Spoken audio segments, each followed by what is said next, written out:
Sunscreen versus SPF. Ano ba talaga ang pagkakaiba? Akala mo ba pareho lang ang sunscreen at SPF? Maraming tao ang nalilito dito, pero ang totoo, magkaiba sila. Alamin natin ang tamang pagkakaiba. Hi everyone! Welcome back to my Amazon serye Beauty Tips.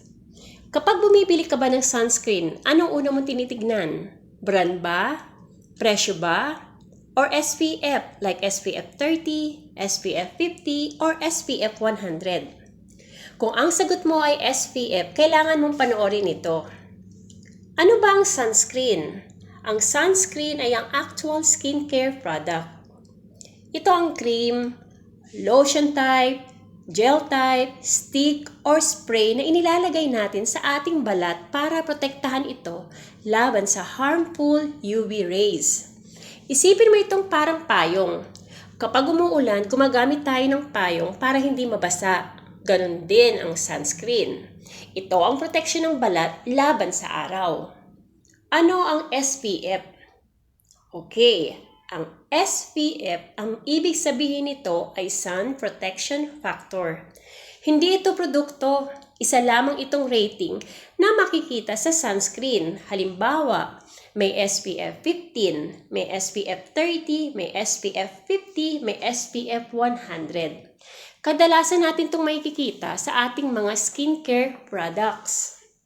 Ang SPF ay nagsasabi kung gaano kahusay pinoprotektahan ng sunscreen ang balat laban sa UVB rays na sanhi ng sunburn. Ang SPF 30 versus SPF 50. Maraming nag-iisip na doble ang proteksyon ng SPF 50 kumpara sa SPF 30. Kasi nga naman, kung babasehan mo ang numbers, mas mataas ang 50 kesa sa 30. Pero hindi po.